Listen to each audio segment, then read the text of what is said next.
Salam and hello, everyone. It's Lily. Before we get started, let me just talk to you from my heart. I am not an expert on politics or conflict, but I am somebody who really cares deeply about the human rights of anybody who's having to navigate these really difficult times. So before we get started, I just want to offer my prayers and my love for those of you who are living through conflict in Ethiopia, in Sudan, in Congo, in Mali, and elsewhere across this beloved continent of ours. For the families in Israel who have lost loved ones or are waiting for the return of hostages since October 7th's brutal attack by Hamas, my heart and my prayers are with you. For the Palestinian community that is watching this devastation happen again in their land and who are suffering the absolute devastating loss of precious lives, of land, of home, my thoughts and my prayers remain with you always. I hope this episode will be a tool and a resource for all of you who are listening. And as always, salam, peace. So I think we have to always remind ourselves that, the greatest injustices don't happen spontaneously. They happen because there is a creeping narrative that is created that gives license to the kind of violence that will follow. And that we can't wait for that to happen. And this is why, really having the sense of moral outrage at this point in terms of the looming genocide, and actually the question will be, I think, for the International Criminal Court, is whether a genocide has already happened. Because I think if you've reached 7,000 people in just over 2 weeks, the question is, have we not reached that threshold now? This is Salam and Hello, where stories of joy and justice vibrate with the rhythm of Africa and the diaspora.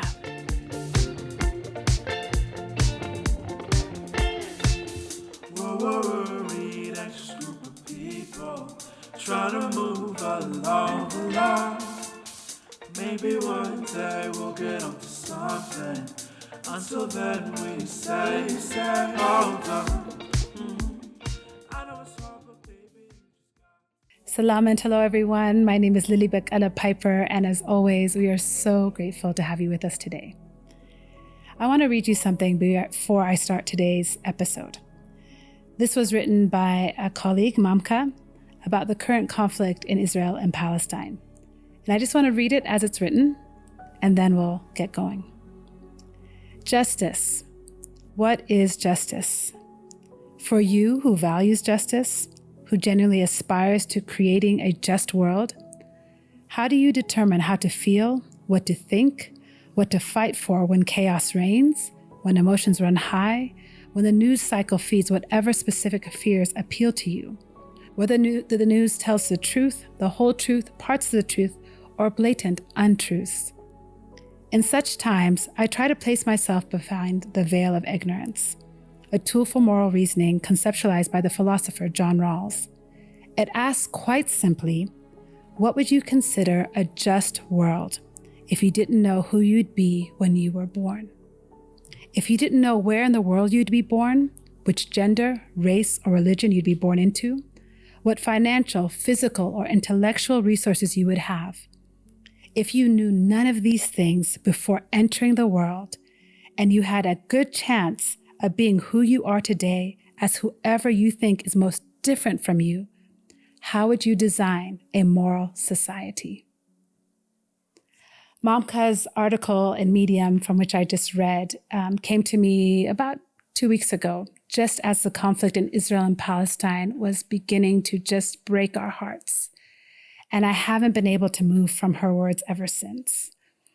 Here at Salam and Hello, you know that our core values are joy and justice, and we really do our best to live that out in the stories and the conversations that we bring to you, the voices that we amplify, the people that we engage with. We really do our best to do that.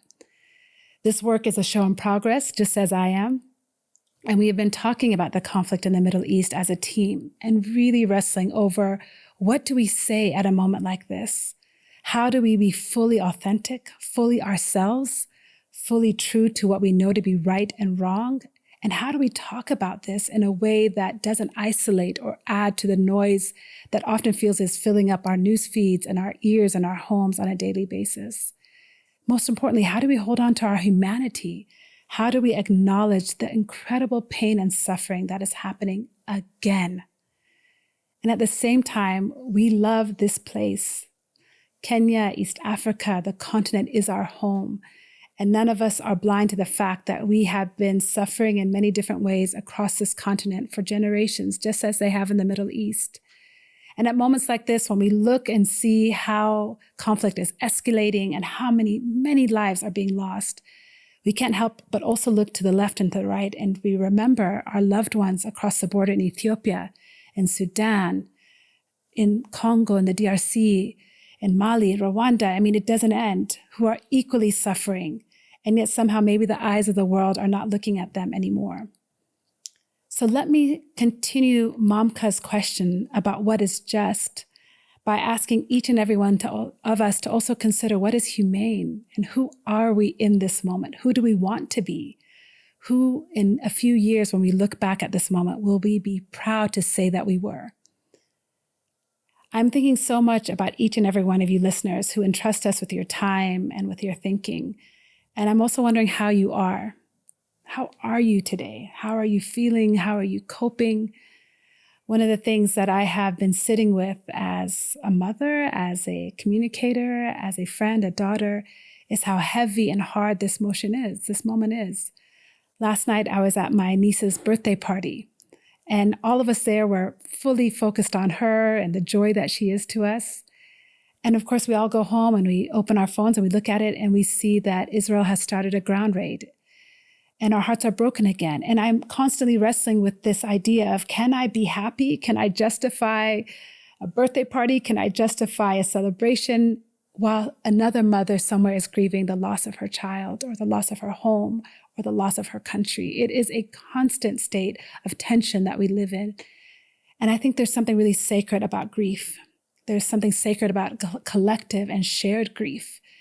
And I worry sometimes that when we go to have hard conversations like the ones that we're having around Palestine and their right to self-determination, we are losing our humanity. We are getting caught up in the noise and the stress of what people think on social media instead of picking up the phone and calling a friend or sitting down to tea or chai with somebody we trust and asking, how are you and what do we do now? So as a team, that's actually what we've been doing. We've been talking to each other. We've had different takes on what's happening. We've had different life experiences that have informed our views and very much inform how we show up at this moment. Some of my team members have direct relatives that are being affected by the conflicts that I've already mentioned. And as I start to talk about Israel and Palestine with them, the question then becomes, well, what about? And it's a fair and good question that we have to sit in. So today, listeners, in this conversation, I'm not going to be giving you more information that you don't already have or can't already find. That's not actually my objective. My producer, Becky, asked me, what is your intention with today's conversation? And I had to really sit with that and think, what is my intention? What do I want at the end of this conversation for you to feel? And I think what I want us to feel is more humane and more connected and more able to have hard conversations. Those hard conversations are the only way through. We can't get around these moments. Our only option is to go through them with the grace and with the humanity and with the thoughtfulness that we would want if we didn't know where we would be born when we came into this world and what we would want for a just and moral society for ourselves, for our children, for the next generation. So we're recording this episode on Thursday, October 26th. So by the time it airs, the political situation in any of these places may have changed. It may not be as it was today. So we are doing our best with humility, with courage, with a slowing downness, if I can use that word, of our thoughts, of our pacing, to really engage deeply with the issues that are really touching our world. So we are not perfect, but we hope that you'll invite us in to have this conversation with you and that you will take the opportunity to sit with us as we wrestle with the questions that I think many of us are sitting with today. And before I introduce my guest, let me just add one last thing, which is I just offer a prayer of peace to each and every person who may be listening to this conversation from a corner, a closet, a table, a car where you don't feel safe. I just want to say that our prayers are with you. We do not take this work lightly. We do not take the privilege of your trust lightly. So we offer our solidarity with you. And thank you for trusting us with your time. So let me introduce my friend today, who to many of you is known, hopefully as a friend, but also probably a political leader and thinker whom you can trust at moments like this. Irungu Houghton is Executive Director of Amnesty International Kenya. He is somebody that I look to often when things get cloudy in the news, when tensions are rising. He is somebody I trust, and I'm grateful that I can also call him a friend. Irungu's work at Amnesty manifests itself in many different ways. He leads a team of investigators and colleagues who are committed to protecting the Constitution and the right for each person in Kenya to access their rights that are embodied in that document. He's a weekly columnist for The Standard. He was just telling me he's amassed over 300 articles, so you can find his thinking and his thoughts online in many different places. And that weekly column is one of the pieces that I read in trying to prepare for today's conversation. I encourage you to do the same. He's also author of a book that I've given away to many people because I really believe in the premise that he's operating on. His book, Dialogue and Dissent, Kenya, A Constitution in Search of a Country, came out a few years ago before our own elections here in Kenya last year. And I think was a guiding reminder for us of what could be for all of us if we engage with dialogue and dissent in a way that honors our humanity and what we want for this place that we call home. So Irungu, thank you for being with us. Thank you for who you are for so many Kenyans. Thank you very much. Great to be here. Look forward to this. So Irungu, I got a chance to prep you on the questions, but I just want to acknowledge again that this is not an easy conversation to have. So thank you for being willing to sit across the chair from me. I really do feel like I'm talking to a friend and not just an expert on human rights at this moment. And, I think it's important for us to acknowledge what's happening in Israel and Palestine again, that there is tremendous loss of life. The data today from the Gaza Health Ministry is that over 6,500 Palestinians have been killed. 2,704 of them are children. Over 17,000 people have been wounded. 1,400 Israelis have been killed and over 5,400 wounded.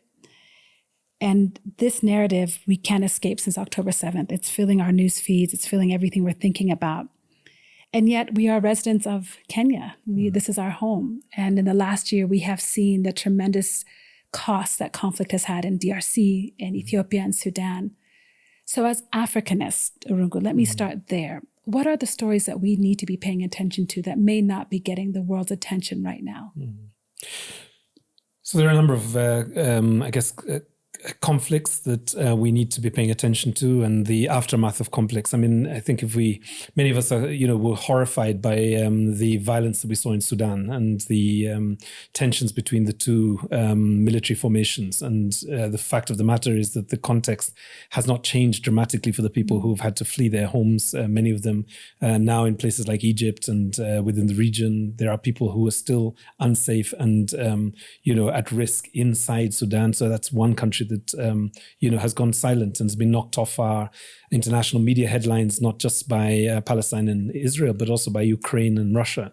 The Congo, for example, a few weeks back, we heard of up to 50 people who were massacred in broad daylight simply for organizing a protest. And the response of the international community was very weak to that. And when I say international community, I mean also African governments, the African Union as well.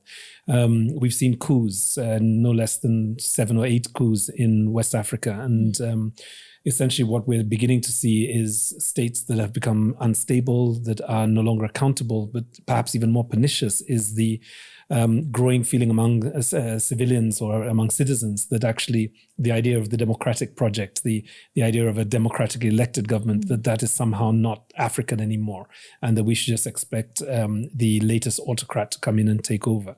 So I think the democratic project, the social justice project is really at risk in many countries across Africa. And unfortunately, it doesn't get the same amount of attention.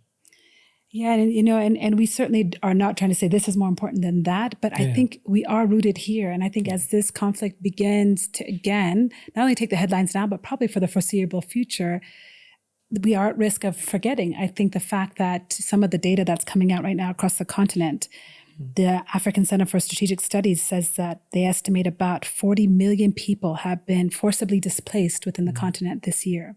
World Vision reports that 282 million people across the continent will go hungry. We here in Kenya are very familiar with that. And that is a rise since 2019. So the data is alarming, and I appreciate you highlighting for us where we also need to be paying attention. So at Amnesty, you have limited resources and time. A day has 24 hours. So when you look at all these conflicts, including what's happening in the Middle East, and I know you are rooted in Kenya, how do you begin to make a human rights agenda or human rights priorities, given the very many places where your attention is needed? I mean, the first thing is to recognize that even if Amnesty was to multiply itself by 1,000 times, it still would not be a match for the level of human rights violations. So therefore, the first recognition is actually we need to create movements. And we need to create movements that are bigger than Amnesty, that have their own center of gravity, their own leadership, and their own sense of values and commitment to creating, societies that work, societies that are compassionate and accepting and inclusive, right? So that's the first thing. So the strategy is not so much the issues, it's really creating the base of a society that's able to protect itself. The second area really has been, looking at how we back human rights defenders. And we have a phrase we call back the brave.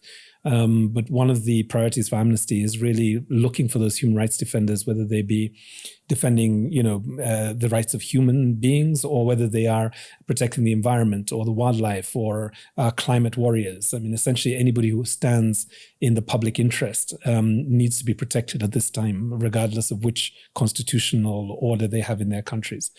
Increasingly now we are looking at issues of economic and social rights. Many African governments have overborrowed and therefore are now indebted to either the Chinese or the European Union particularly. And therefore, in the case of Kenya, something like $7 in every $10 goes to paying back loans. And we are in Kenya on the verge of bankruptcy. Ghana has already defaulted. Kenya is probably one of the next countries if nothing dramatic happens in the next 6 months. So we have to think about what it means for education, for health, particularly emergency healthcare. We have to think a little bit about what does it mean for security sector reform. Because if you have police officers, if I could just take that example, if you have police officers that are not properly supported in terms of well-being and trauma, the likelihood is they will get more violent in their relationship with civilians. And if you have hospitals and medical centers without drugs, then literally what you have is buildings that will become mortuaries and grave sites if we're not able to equip them properly and support the health workers. So I think this is the other area that we began to look a little bit more at, is how do we make sure that governments prioritize that which is really important to their populations. And with that will come, a challenge of corruption, a challenge against impunity and abuse of office.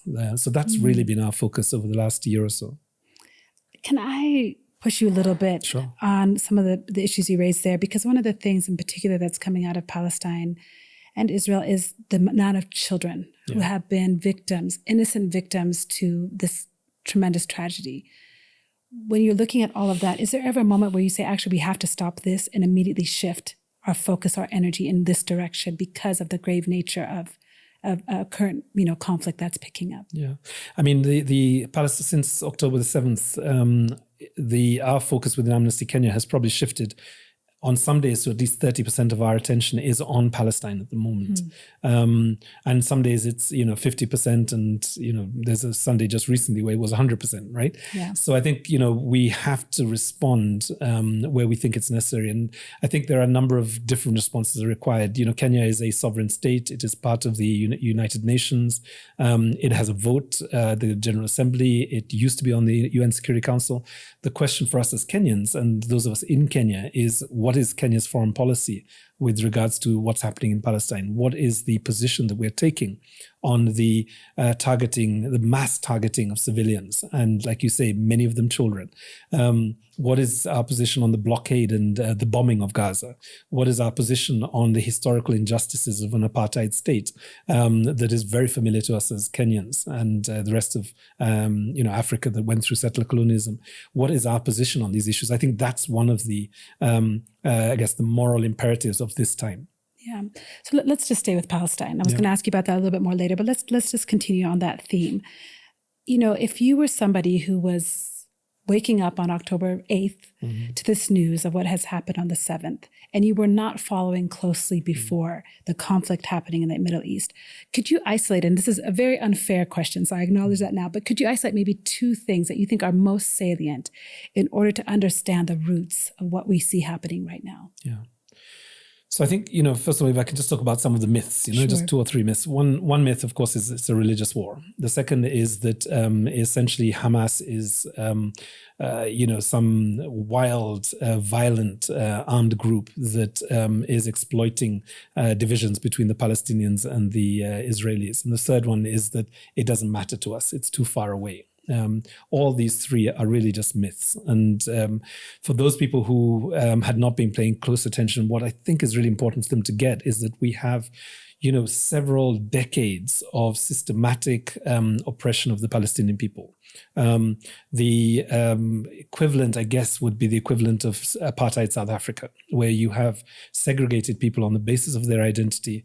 You have declared that one identity is a second-class, if not third-class citizen, and refused to give them identity cards, the capacity to be able to travel, the resources that they need in terms of health, education, and water. And that what you have then done on top of that is really balkanized the land that was set aside and was agreed at the level of the UN several years ago. I mean, the Oslo Accords of 1967 are really important for this moment, because that's the point at which the international community and the Palestinians and the Israelis agreed that they would be a 2-state solution to this. Palestine would have their state and Israel would have their state. And those were viable options.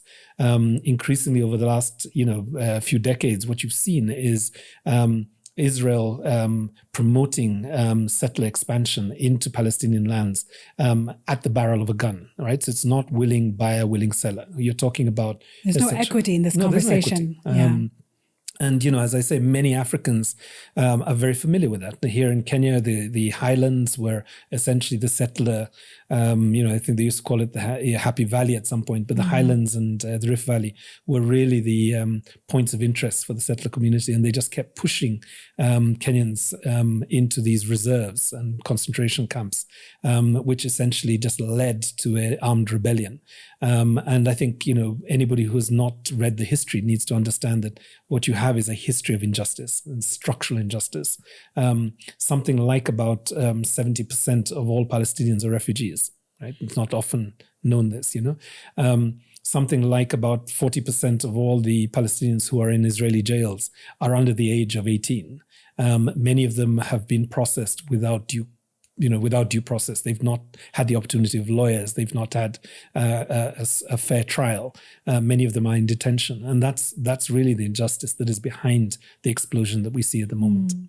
Thank you for that, Irungu. I mean, I started off in my intro saying, I'm not an expert, but there are people who are, and there are a lot of resources people can be going to. And I hope in this moment of fast and furious, posting on social media, that people are actually slowing down to read, to understand. And you're right, it's important for us to appreciate in the continent why this moment matters outside of the continent, because there are the echoes of what we have experienced here. So let's continue to kind of understand this continued tie between the continent and people, particularly Black people in Palestine. There are many governments and organizations that represent Africans, that represent Black Americans, who are showing solidarity with Palestinians. Give us a bit more of a sense of why that matters. Why is this tie between, movements around Black lives and the Palestinian movement linked?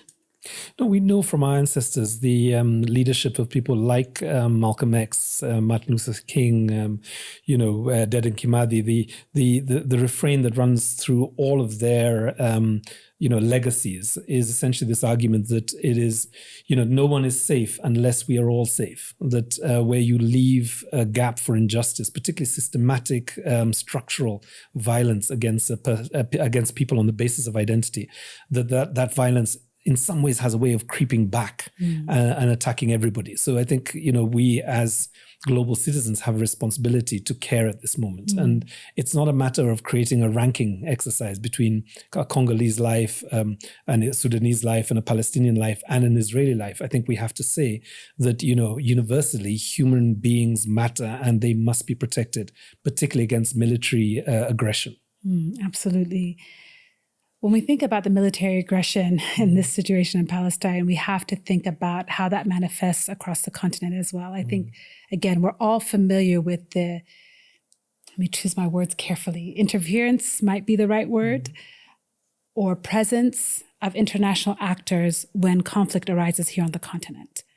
So I find, just as a person who cares about the continent, who's lived in the West for a long time, I'm constantly wrestling with this feeling of, we don't need the West here. We don't need the North here. We can handle our own conflicts ourselves. Then at the same breath, I might be like, but why is nobody paying attention to what's happening in Ethiopia? Why have the international actors gone silent? Or why have they forgotten our plight, particularly if I look at media sources?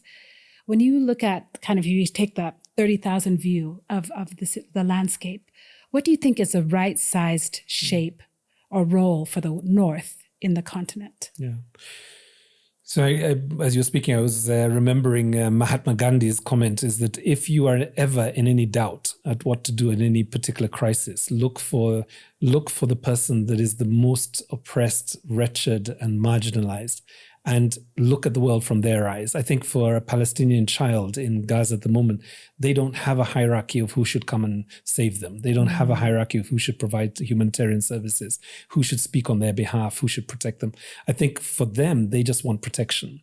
And therefore, in moments like this, I think we have to demand that all players, all people who can play a role in this, stopping the violence, that they have to play that role. And therefore, we have messages for the United States government, we have message for the Israeli government, we have messages for the Kenyan government, and we have message for ourselves. And I think that I found myself, being relieved of the tension between, is too much intervention too much? Is there not enough? I think the question is, how do you stop the conflict and at the same time not replace not secure peace and not deal with the historical injustices that are there at the same time. So I think it's not peace at any cost at this time.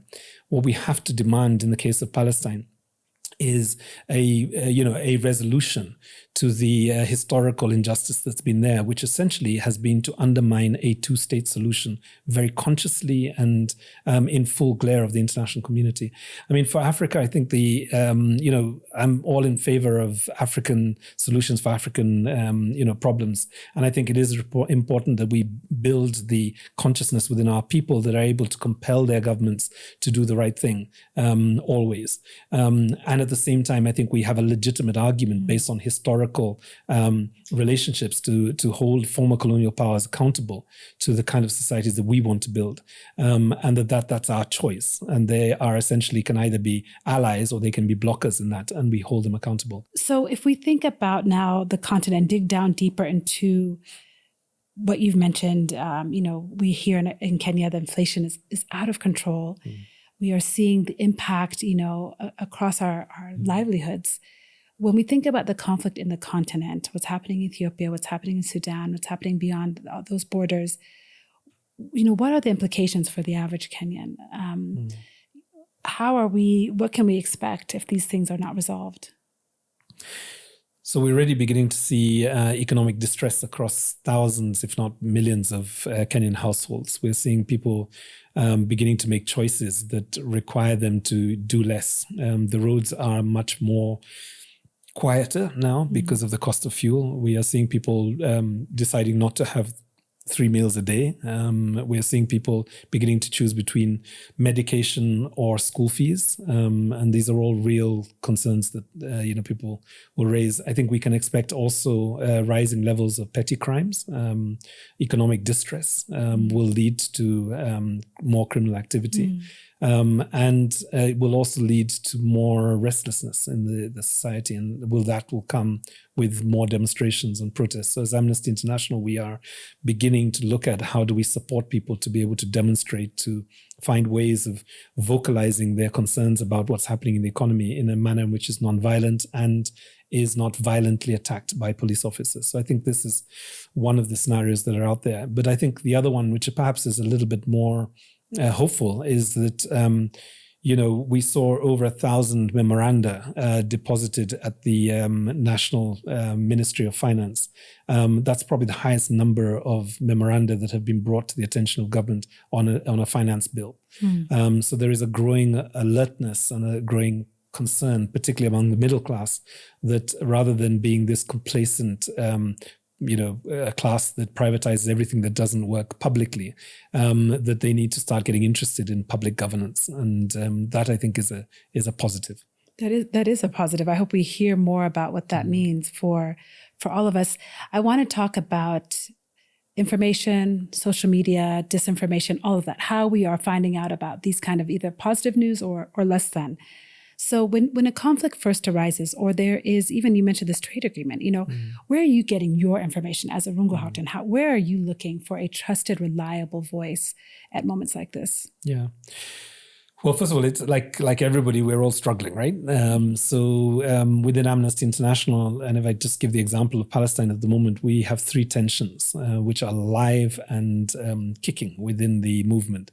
So I'm on a conference call with directors from all over the world every 2 days, basically checking, evidence, checking the kind of messages that we need to put out. And we have got three tensions, essentially. One is responding quick enough to catch the news cycle, because essentially it's a fast-moving context. So it's not so much trying to get headlines, but it's trying to remain relevant to the levels of abuse and violations that are taking place, vis-a-vis checking, being sure that what we're saying is evidentially backed. And of course, we all struggled with that moment when the hospital was attacked in Gaza, and there was a moment there where we were all trying to figure out what are the allegations, what are the misallegations, and what's the truth of what happened. So that's one tension. The second tension is really around doing no harm, essentially not speaking in a manner in which we inflame passions, if that is possible, because passions are extremely high at the moment. And then the last one really is thinking about how do we support people to be able to protest non-violently wherever they are. So these are the kind of the considerations that are there. Specifically, I look at all sources. I look at pro-Israeli sources. So I do read, the Israeli Defense Force comments. I look at Netanyahu's comments. And then I look at Hamas, and I look at the Palestinian Authority, and I look at the Turkish, and I look at so in a sense, you have to triangulate the information. I think what we know from Chimamanda is that really there's no single story there's no single narrative. There's no single story on this. And then you have to use your principles and your judgment. Right. And more importantly, perhaps, is your sense of moral compass. Like at a time like this, what is our responsibility? And it's no different from the kind of conversations that happened in the civil rights movement or in the national liberation movement in Mozambique, and the kind of things that were happening in Cape Verde and places like that. So there, humanity has been here before.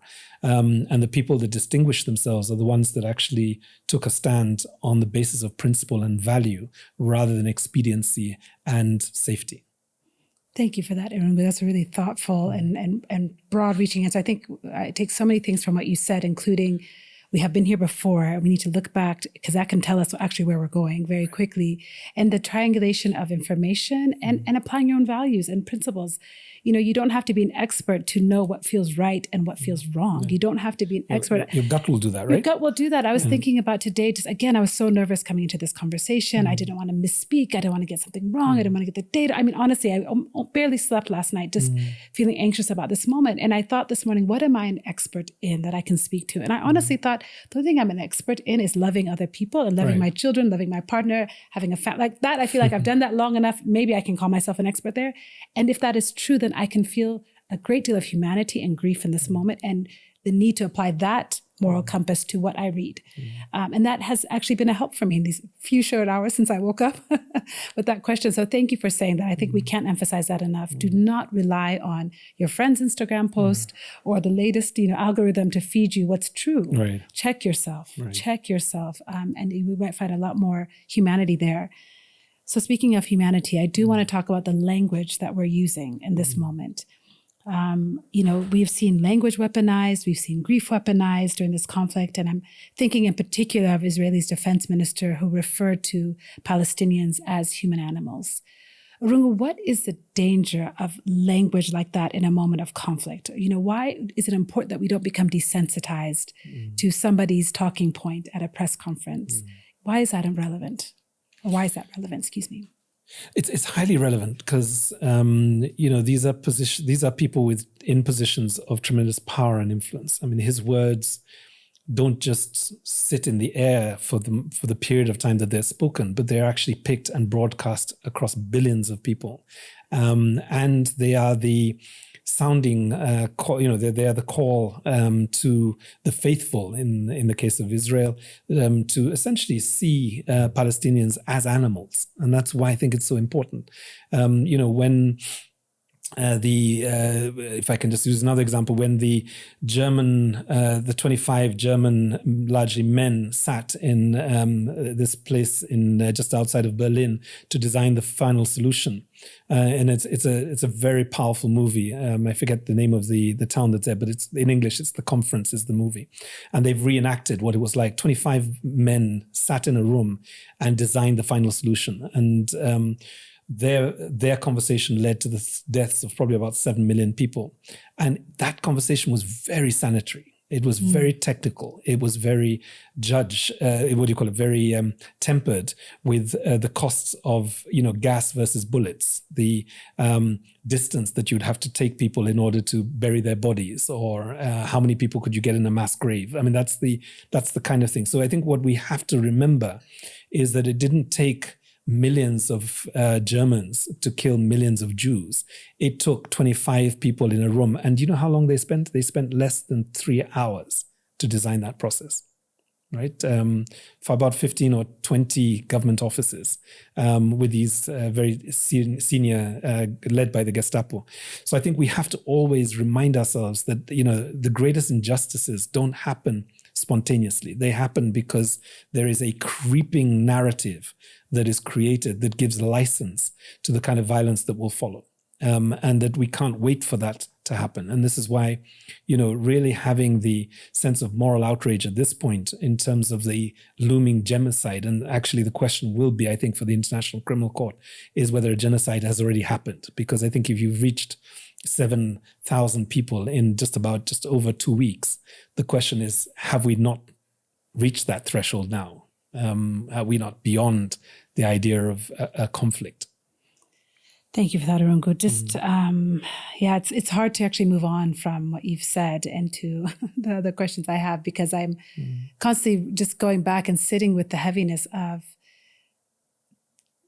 now do we need to reach 7,000 people before we call something a genocide? Isn't 100 people enough? Isn't the 50 people in Congo Clinton enough? Conversation. Yes. Like, what's the number, right? Yes. But I think on the heaviness side, I think it is a moment to grieve, and it is a moment to just sit in the humanity that have been lost in this period.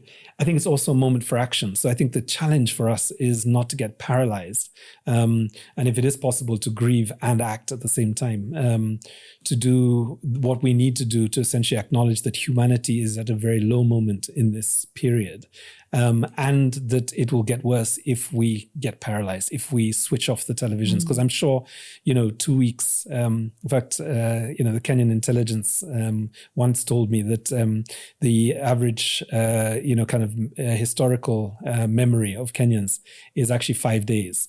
And that if you don't keep something in front of them for 5 days, they will soon forget it and move on. And of course, that was really before social media took up. So I suspect it's even shorter now. So there are among us people even watching this who probably have put us into the, in the background and are doing other things now, and really not thinking about what's the implications of this conversation for who they are, who we are, and what action we could take together. And I think that's the that's the essence of the humanity at this time, is not simply to grieve, but it's to grieve and take action, because, the paralysis will not save lives.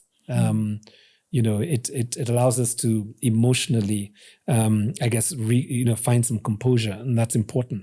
But actually, there are people who are not at this moment thinking about emotional composure. They're actually fighting for their lives. Absolutely. Yeah. And it goes back to why I thought I have to just be an expert on humanity, that will hopefully carry us. So Irungu, let's just say, how can people get involved? How can they act? What would you recommend to somebody who is, maybe they would say, I'm just a teacher, I'm just a student, I'm just a whatever, they'd fill in the blank. What would you say to them? You can do this. Yeah, I think there are a number of things that people can do. One is self-educate, read, deepen your understanding of the historical context, identify points of pressure, share that information with family, friends, school, school children and fellow teachers. I think it's important at this time to be signing petitions. I think it's important to be organizing vigils and really beginning to do something that builds a momentum. And I always remember back in 2008, and Kenya was just on the brink of the post-election violence. And I was living alone and watching the television, and I was completely paralyzed by the scenes from all over the country of Kenyans attacking each other on the basis of ethnicity. And I remember sitting, and if I can be very honest, I was lying in bed looking at this, and I just didn't have a sense of agency. I was just like, my heart was broken. And there was this phone call that came through the first time, and a woman by the name of Pat said to me, Irungu, when are we meeting? And I said, I'll call you back. I need to think this through. And then she called back an hour later and says, Irungu, when are we meeting? And I said, okay, let's meet at 4:00. And I suggested we meet at an NGO that worked on peace and reconciliation. I hadn't even called them to say we were coming. And I said, we're meeting at 4:00 and we'll meet there. And then the next couple of hours, I just spent texting people and phoning people. And 60 of us met at 4:00 in a space of about 4 or 5 hours. And out of that came a program of work that basically brought the violence down, that lobbied the leaders of the political parties and, went as far as the Right Honorable Raila Odinga, the President Mwai Kibaki, and a whole movement developed around this, literally from that moment, if I look back. And I think the thing we always have to remember is that we don't have to be perfect. We need to give each other the grace and the space to say the wrong words, to acknowledge that actually we haven't been intentionally following what's been happening in Palestine, and therefore we are catching up. And we will make mistakes. And the mistakes will give us the platform on which to take new actions, right? As somebody once told me, human beings never fail, right? It's only our actions that fail. And if you make that distinction, it always gives you the opportunity to take new actions, right? And great sports people know that, right? They go into boxing rings, they go into tennis courts, they take action, they go on to running. I mean, this is a good one for the Kenyans. We go on to running, tracks, and you don't know if you're going to win, right? And you don't know whether your lungs will hold out. You don't know if your head will be clear enough, and you don't know what's happening on the other side with the other runners, right? But you play the game, right? And you didn't fail because you didn't win. You can now watch the playback and actually figure out, how did the other person win? And what is it that you didn't do that you could now do? And I think that's what we need to introduce to a way of being, not just on big complex issues like this, but even the small crises in our lives, that actually we never fail, right? We always have the opportunity to correct things. And that will give us the grace and the space to be able to do something that would leave us with memories that we can be proud of several years from now. Like I stood up. I mean, if you talk to, people who stood against the Vietnam War, who stood against the British colonial occupation of Kenya, they will tell you those were the best parts of their lives, right? Absolutely. So we have an opportunity to be that now. Absolutely. Don't waste it. Thank you for that. My friend Osman wrote a piece in Medium that actually propelled me to start thinking about, how do I address this through my platform? And one of the questions he asked in his article that I found so profound, and I actually have it here because I want to read the word for word and give him credit for his thoughtfulness. But he says, try every day or every month, try and solve for who you want to be and be seen as for the next generation. Yeah. In full honesty, without ego, and full clarity. Yeah, great. Such a powerful way to think about it. And I will take your advice and pick up the phone today and think about who can I call and what can I do. Thank you for that. Let's meet at 4:00. Let's meet at 4:00. And 60 will come. Oh, I tell you, it will. Absolutely. So as we just wind down, let me ask you two last questions. One, when we know we've touched on very heavy, hard things that people who dedicate their lives to these issues have not been able to solve. So we acknowledge that this is just our attempt to engage in a meaningful way. But Irungu, what did I not ask you? What was missing from this conversation maybe that I should have leaned into more, or you would like now to take the time to acknowledge and recognize? Well, I think the most important, one of the other questions that we could have asked, and really for the people watching, questions for all of us really, is, who do we want to be remembered for in this moment? And coming from a clarity that what we do in this lifetime, it resonates in the next. Right. And, the scale of humanity is such that, most people will not remember the things that we pride ourselves, the everyday things that we pride ourselves, whether it be the furniture that we have, or whether it be the car that we drive or the house that we live in, that all of that really doesn't translate beyond us very well. And if it does, we pass it on to our children and they keep it for another generation. But typically by the third and fourth generation, all of that is gone. What is left really, I think, is what kind of a name you left and what legacy you left around the issues that really mattered, that were big issues, and I'm not minimizing, the power of motherhood or the power of fatherhood. That also is important. But I think there are ways that we can serve both professionally, personally, and I think, in terms of active citizenship that can leave an impact that really would give people things to talk about 2 or 3 generations from now. And I think the question I'm always asking myself is, am I doing the things today that would leave people inspired in another generation? And if not, how do I get bolder and more audacious in terms of those actions? Because that's what really matters, if you think about it intergenerationally. And then the second one is really thinking about, the younger generation, the people who are in either the Gen Zs or the Alphas, and how do they find their purpose quickly? How do they find a sense of, joy and justice, as you said, that is internalized, that cannot really be extinguished by external circumstances. And then the rest of their lives is really about applying those principles, those values to the everyday life that they have. And I think, literally, as we say, it's not so much what you say you're doing, it's what you do that will leave people inspired to do things for themselves. So on that note, we always ask our guests before they leave us, what is bringing you joy today? So my joy is my grandchildren, if I'm doing a very personal thing. And one of my grandchildren this week was dancing to a Bollywood movie. And given that she's Mwembu and has never been to India, I thought it was pretty impressive. So really the ability to be able to look beyond your own culture and identify with the joy of another culture and the music and the drama and so on, I think is what I was present to there.